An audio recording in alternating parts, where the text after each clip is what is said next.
Those fingers, doors are closing on the right. Thank you so much, Warden. Looks like they're stuck with me for the next 2 weeks. Huh? I hope you do a single one. Thank you so much. Twin day, everybody. That means let's go. I'm Jumbo again, everybody. My name is Katie. Do I have any first-time safariers with me today? Yes. Excellent. Welcome aboard. We're going to have a great time. I can already tell. Now, folks, before we enter the reserve, I'm just going to ask you all one big favor. I'm going to ask that you stay seated through our whole 2-week-long safari. We are going to be hitting some very, very bumpy road, and you are precious cargo to me, of course. If you have small children, please keep them on your laps.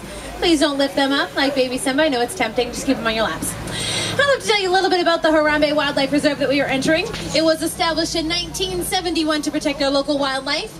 It's approximately 800 square miles. And patrolling the 800 square miles, we have our airborne patrol, Warden Wilson. He has our eye in the sky, watching out for us and making sure no poachers have gotten into our reserve. So, folks, I'm counting on all of you. If you see anything that looks suspicious, please let me know. We're working very hard to keep poachers out of here. Haven't had too many problems recently, so we are just waiting on the clearance from the wardens. They're going to let us know when it's safe to enter the reserve. If you take a look right above your heads there, that's a game spotting guide. That's going to help you to identify the animals that we might see along the way. Might not see all of them, but we usually have pretty good luck. Let's check in with Wilson now, shall we? Wilson, this is Simba 1. Do you copy? Simba 1. This is Warden Wilson Mutua. Over. Jumbo there, Wilson. We are heading into Little Aturi Forest right now. I'm Jumbo, Simba 1. Keep your eyes open and drive carefully. You should see lots of animals. Roger that, Wilson. We'll keep a lookout here, folks. If you take a look on your right, you're going to see an animal called the okapi. Okapis look like they'd be related to the zebra because of their stripes, but they're actually related to the giraffe. You can kind of see the resemblance in the face. Westerners found them in 1901. Now, it looks like we have a pretty big watering hole over here on our left. Usually down by this watering hole, we see a lot of black rhinos. So we might get a chance to see some black rhinos down here now. We'll keep a lookout.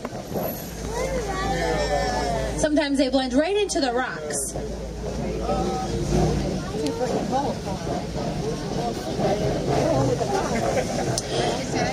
Let's see. Oh, yep. One actually has its back to us over here.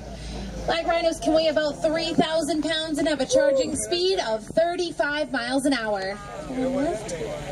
Sadly, they're very low in numbers. There's only about 4,200 black rhinos left in the wilds, and that's due to poaching.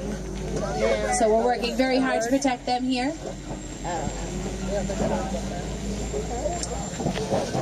If you take a look on your right over here, pretty big nest, most likely created by a saddle-billed stork. And the saddle-billed stork's actually right across the road here on the left, sitting down, tallest bird in Africa, standing about 6 feet tall and having a wingspan of 8 feet. Pretty hard to miss them when they're standing up. Male saddle-billed storks create the nest. If the female finds anything wrong with it, she'll destroy it. You can see lots of vegetation throughout Little Aturi Forest. Animals always have something to eat around here. The animals like greater kudu will eat everything that you see here. The greater kudu are going to be up here on the left, the animal that kind of resembles a deer. They're the second largest antelope in Africa, weighing about 750 pounds up there on the hill. And we'll go ahead and leave Little Aturi Forest now and check out the Safi River. That's home to the hippos and a few other birds. If we don't see the hippos right away, though, not to worry. They could just be underwater. Hippos can stay underwater for up to 5 minutes at a time. We'll take a look over here. Might get a chance to see some. Oh, yeah. Taking in some sun. This is pretty cool that they're out of the water. Hippos normally only come out of water at night to eat about 100 pounds of grass. They're among the largest animals in Africa. They can weigh about 5,000 pounds. At birth, a calf will weigh about 85 pounds. Well, looks like we're going to get a chance to see a few more right behind this island over here. So we'll stop for some pictures.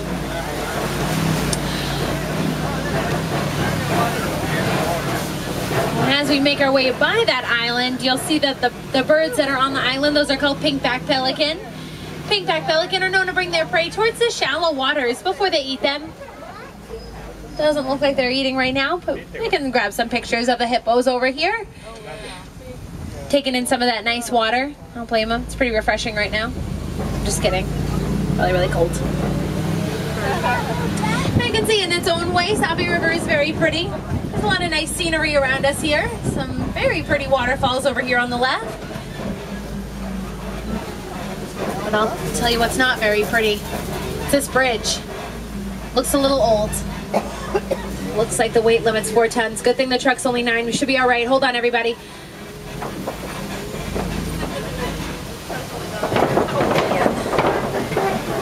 That water looks pretty dark too. I don't even want to think what's underneath us. But it looks like we made it, everybody. Let's keep going. That was a close one. Simba 1, come in. This is Simba 1, over. Just wanted to let you know that my ground patrol has seen a lot of elephant activity near the Red Lake pit. You definitely want to check out that area. Roger that, Wilson. Thank you so much for that information. But folks, it looks like right about now we are heading into a very different kind of ecosystem. And speaking of different, check out the baobab tree on our right. Baobab trees remain leafless 9 months out of the year and can store plenty of water in their trunks for the Africa droughts we have.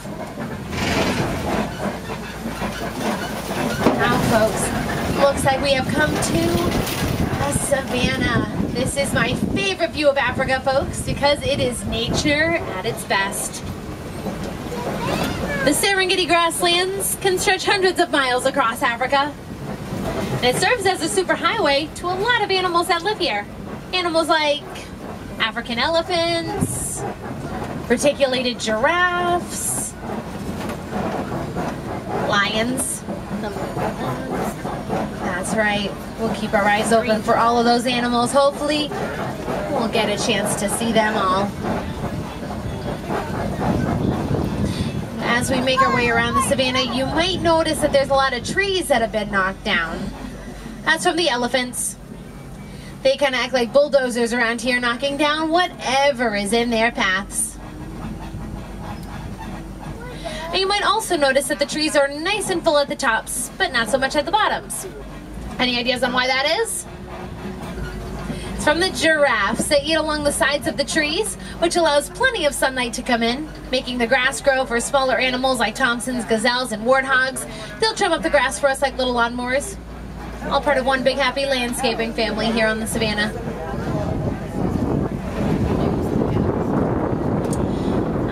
Coming up here on both sides of us, you're going to see the largest antelope in Africa. These are Patterson's elands. It's the tan antelope. They can weigh about 2,000 pounds and stand about 6 feet tall at their shoulders. Now, way back there on the left, you're going to see the sable antelope. We're going to move up a little ways because there's a good clearing right about here.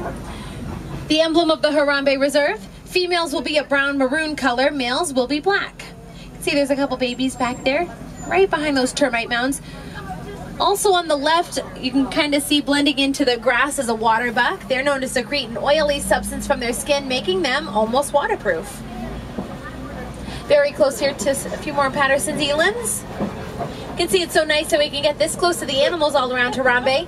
It's good for us. We can get a lot of great pictures. It's not so good for the animals. It does make them very comfortable around humans, which can make them comfortable around poachers, and that's not what we want. A couple animals over here in the middle on the right. Large horned animals are Ankoli cattle. Those horns can stand about 6 feet tall, 20 inches around. Also on the right side are the white-bearded wildebeest. They're known for their migration. Millions of them will travel across Africa. Since a lot of babies will be born during that migration, baby white-bearded wildebeest will be up and walking within about 5 minutes after birth. And finally, over here on our left, we have some beautiful reticulated giraffes. They get their name from the Latin word reticulata, which means net, in reference to that beautiful coat they have. Each coat is different, just like we have different fingerprints. Fully grown, they'll stand about 18 to 20 feet tall. At birth, they'll stand about 6 feet tall. About the size of that little one back there. And we're actually going to get very close to another reticulated giraffe over here on the right.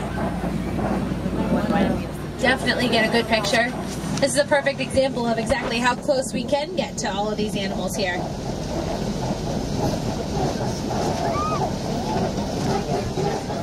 very good eyesight on these reticulated giraffes. They can see you just about as clear as you can see them.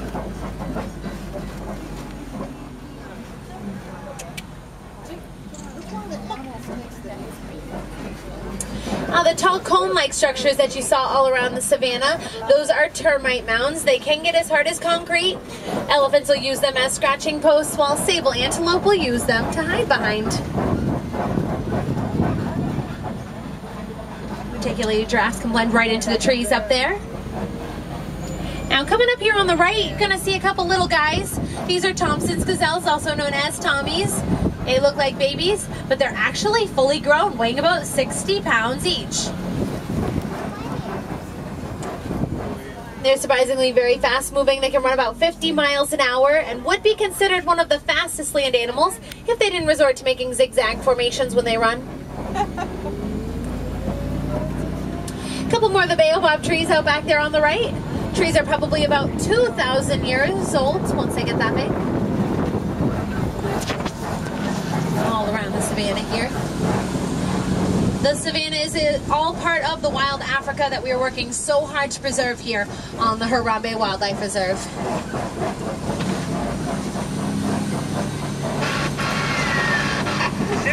This is Wilson.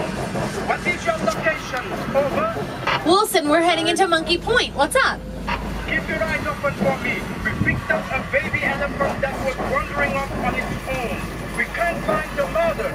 I'm afraid poachers may be in the reserve. Oh no, Wilson, that's not good, especially when we have African elephants all over our reserve here, kind of like the ones over here on the right.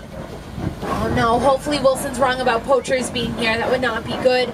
But folks, you did hear me correctly. I did call this corner Monkey Point. From the mandrills that usually hang out on the left, might get a chance to get some pictures. If you can, consider yourself lucky. Mandrills are usually very shy, very hidden, usually hiding from us. Mandrills have that beautiful blue face. There's one right over here. We must be nearing those red clay pits. Sounds like we picked up some kind of radio station over here. We usually get something that comes in right about here.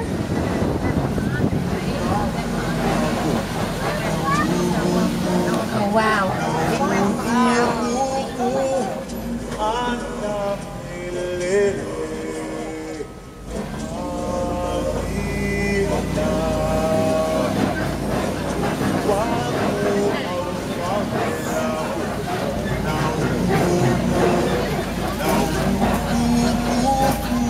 Oh boy. Not again. Folks, this bridge looks older than the last one. Hold on, everybody. Cross those fingers.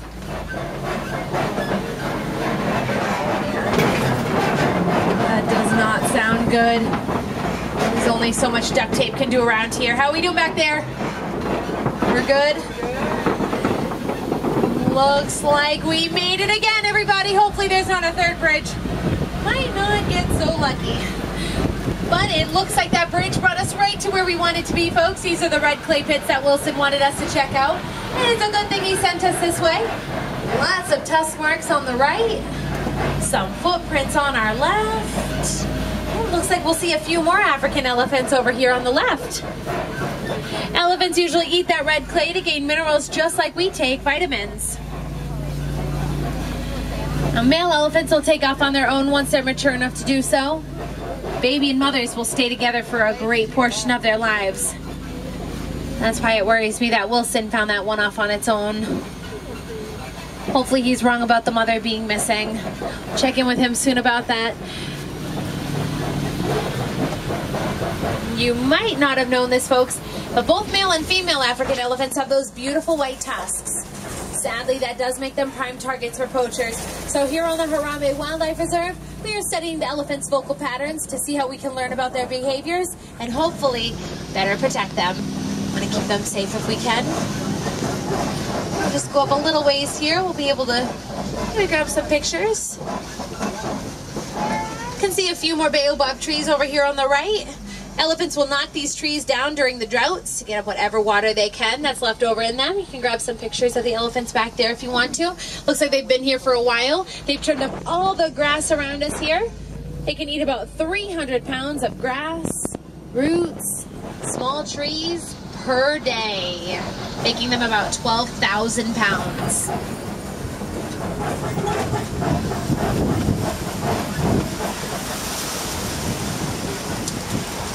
Looks like the elephant's watering hole has brought us over to some greater flamingos. Greater flamingos are born gray. Any ideas on how they become pink over time? That's right, they eat brine shrimp, which is full of keratin, and that's what changes their feathers pink. You'll see the formation that they make when they're resting. Usually stand on one leg and tuck themselves right into their bodies, making a neat formation there. All resting right now.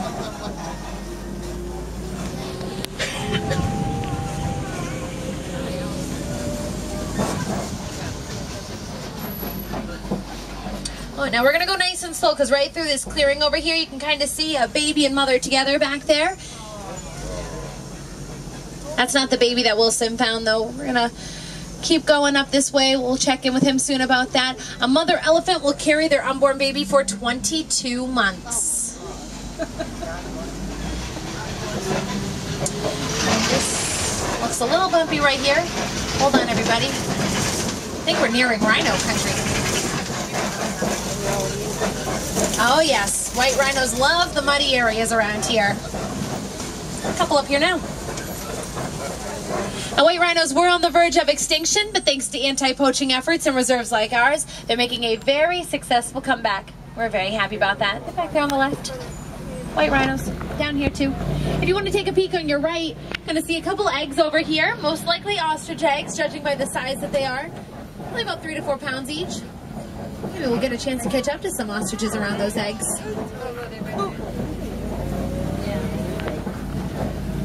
You're going to notice that these white rhinos are not white.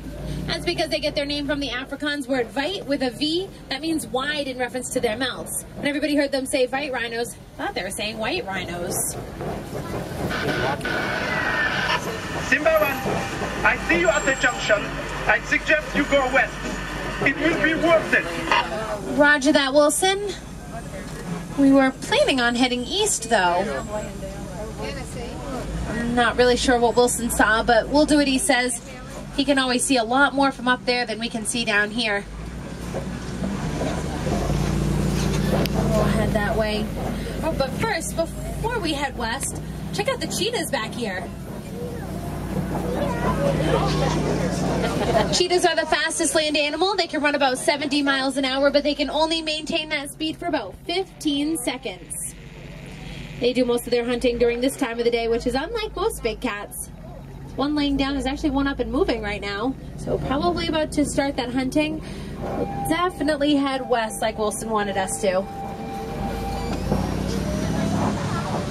Wondering what he wanted us to see. Maybe Wilson wanted us to check out the rock formation over here.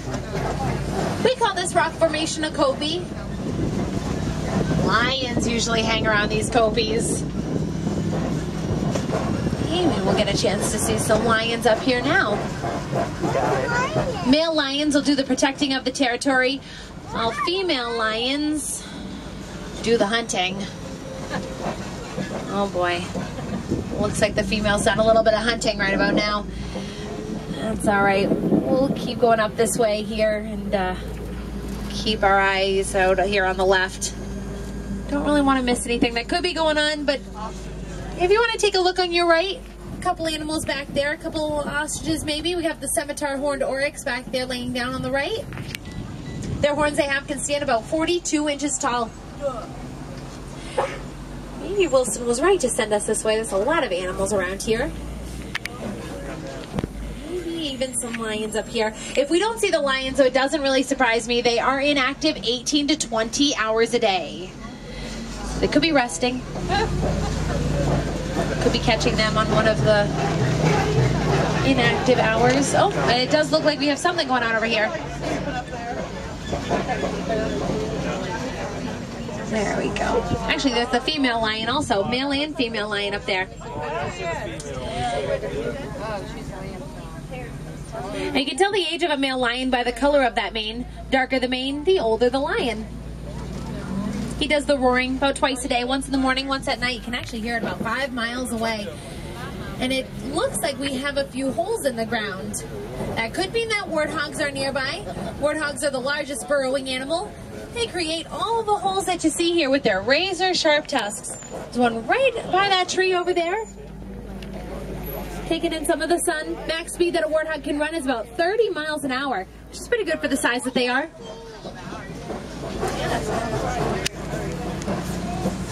Over here on the left, a couple more ostrich eggs, and a couple ostriches over here on the right side. Ostriches have wings, but they can't fly. Can run about 40 miles an hour, though. Those nice long legs they have. Also on the right are the addax. That's the white antelope. It's very sad about the addax. There's only about 500 of them left in the wild. They can weigh about 150 to 250 pounds. It can survive almost indefinitely without water. There's a poachers in the area. Oh, no. What do you say, folks? Should we help Wilson cut off the poachers? Yeah. All right, Wilson, of course we'll help you. We're going to try to cut them off before our gates. Oh, no. The poachers knocked down our gates. This is not good. Hold on, everybody. Oh, no. I've never been out this way. Wilson, come in. What way do we head? The poachers are heading east. Keep going, and you drive them to my control. Hold on. Roger that, Wilson. Heading east. Hold on, everybody. Whoa, hold on. Wilson, come in. I think we're right behind them. Lean left, everybody. Lean left. Hold on. I think we're losing them. Wilson. Whoa, what was that? Wilson, they have guns. We don't have guns. Hold on, everybody. Wilson, come in. Their camp is up ahead. Oh, no. We're too late, everybody. The camp's been abandoned, and we've lost the poachers. Sorry. Not to worry. You drop them right into my patrol. Oh, great. Hey, Wilson, what about the mother and baby elephant? The poachers ran, but they won't get far. We located the mother elephant. Thanks to you, they are now both safe. Everyone. Great to hear, Wilson. A happy ending. I have to go now. We have to get this baby elephant back to its mother. Roger that, Wilson. Folks, give yourselves a round of applause. You helped get that mother and baby elephant back together. Wilson's going to cut up those poachers. I'm sure of it. We're going to make them pay for what they've done here. Unfortunately, though, looks like I'm going to have to cut our 2-week-long safari by about 2 weeks. Yeah, I'll be dropping off at the nearest warden's post. Just remember, though, no matter where you live, you can always help in the conservation of wildlife. And for more information on how you can do your part, I would definitely recommend taking a short train ride to Rafiki's Planet Watch. They're going to have some excellent resources for you there. Now, folks, go ahead and double check those net bags there in front of you if you placed anything in there. Go ahead and take them out. We don't want anything left behind. Sorry. And while you're still here with us in Africa, you can check out the Pangani Forest Trail. When you get up to the stroller parking, take a right, and that will join Pangani. It's a great place to see some gorillas, naked mole rats, few more hippos. Safi goes right through the Pangani Forest Trail that we saw out there. Meerkats are out there, impalas. It's a good time. Definitely check that out if you can. And also, folks, to see some animals that you wouldn't see out in Africa, you can take a short walk to Asia. Lucky for you, it's only a short walk, about 5 minutes to Asia.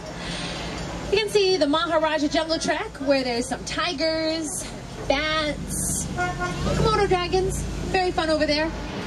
It looks like the warden is just about ready for us here, which means sadly now it's time for me to say goodbye to all my company, but I never like to say goodbye. It's much too sad, much too final, so instead around here, we say Kwaherini, and that means go well. So Kwaherini, everybody. Thank you so much. Have a great rest of your day here.